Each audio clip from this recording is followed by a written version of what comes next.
Home is where we keep the things we need. Whether it's a lawnmower or a coffee pot, it has a home in our lives. Of course, our documents are no different. For years, they lived on our computers. Each person has their own computer-based home for documents. When we need to share a document, we usually attach it to an email and send it to a friend's or coworker's computer home. Here's the problem. When you attach a document to an email, copies are created. Consider this. If you send an email attachment to 3 people, the same document will exist in 4 different places. That's a problem. There's a better way, and it means saying goodbye to messy email attachments. This new kind of home isn't on your computer. It's on the internet. And that makes sharing and collaborating on documents much easier and gives you full control over who can see and access your documents. Here's the basic idea. Instead of attaching a document to an email, let's switch it around and look at how we can attach an email address. The biggest thing with Docs is that it's accessible 24/7, 365. All my docs are right there, no matter what machine or what station I'm on. We're able to incorporate and integrate the Google Apps and the Google Docs into pretty much everything we do in the school. Google Docs has really given my students control over their own education to a higher degree than they've ever had before. With Google Docs, I can write it on the Google document at home, open it up on my email here, then finish it up. Instead of bothering about emailing documents back and forth, I'm just okay, I can just save it and I'm good to go from Hong Kong, from India, wherever I am. One student isn't just sitting in front of the computer and the rest are looking over their shoulder. Now finally all the students are able to participate in one particular assignment. One student began a poem, and then there were 2 other students that actually ended up finishing the poem. It was beautiful. I looked at my Google Docs and I saw that one of the poems was being written by 2 kids at the very same time, at 11 o'clock at night. To me, that means that learning...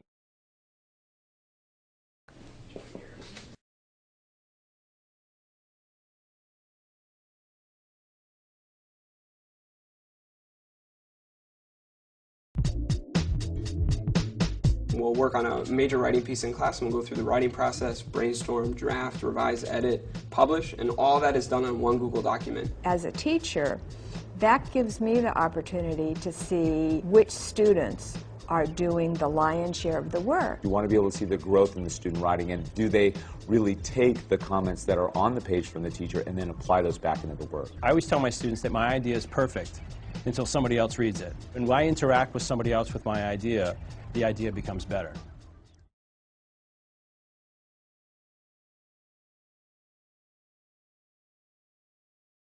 I knew what bugs was like.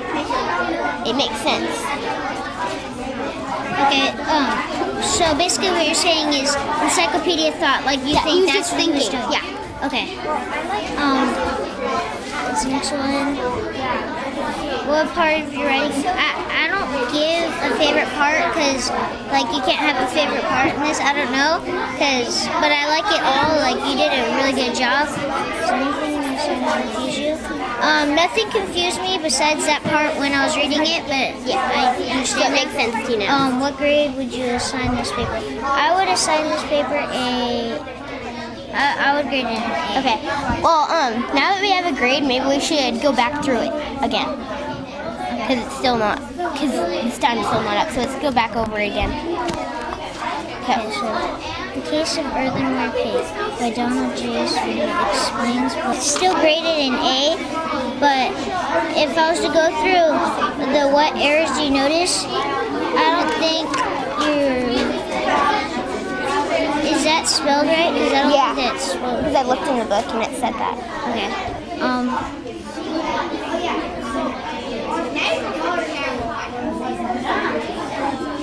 Oh, I know one more thing. It's right here. Right there. Is that? I don't think encyclopedia is spelled right, but there. Let's look. I'll go get a dictionary. Okay.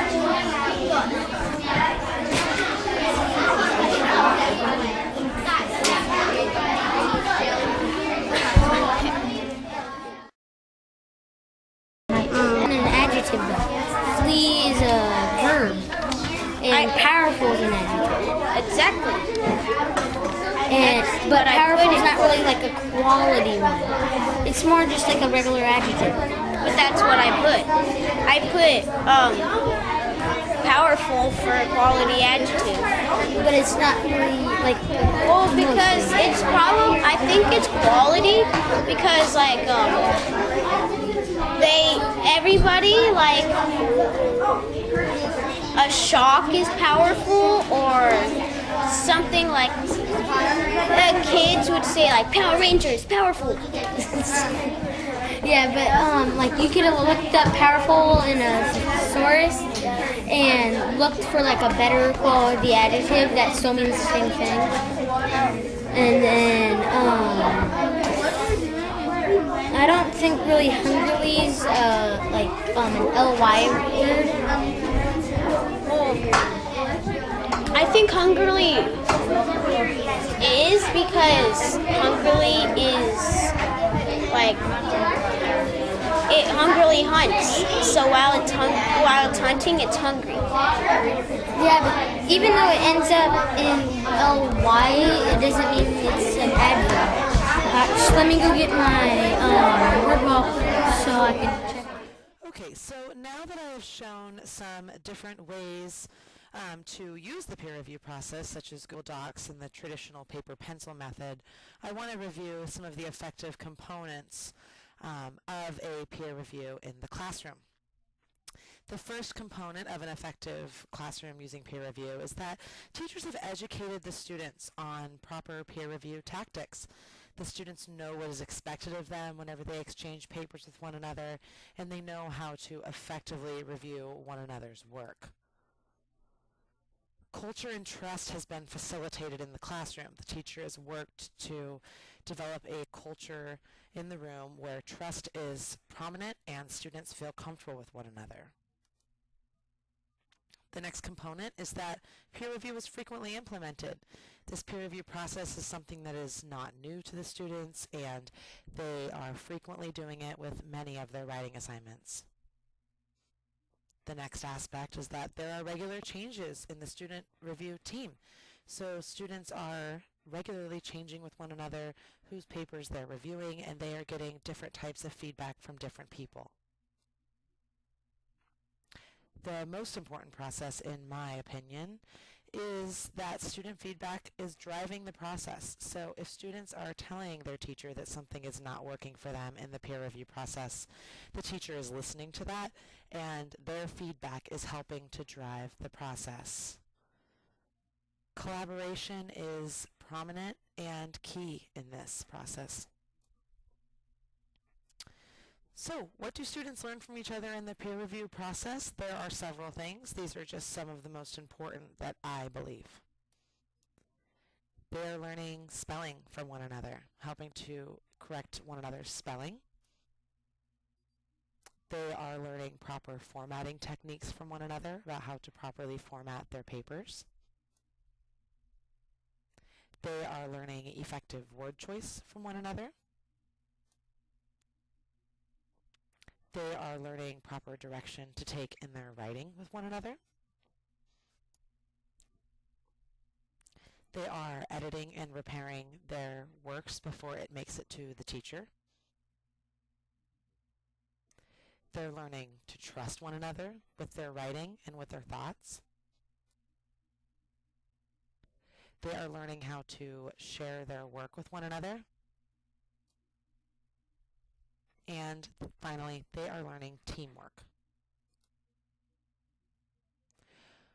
I feel that one key element must be in place for collaboration to succeed in the classroom, and that one key element is community.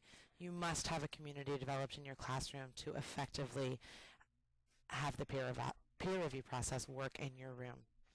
Hopefully now you see some more of the steps that must be enacted to have peer review effectively work in your classroom.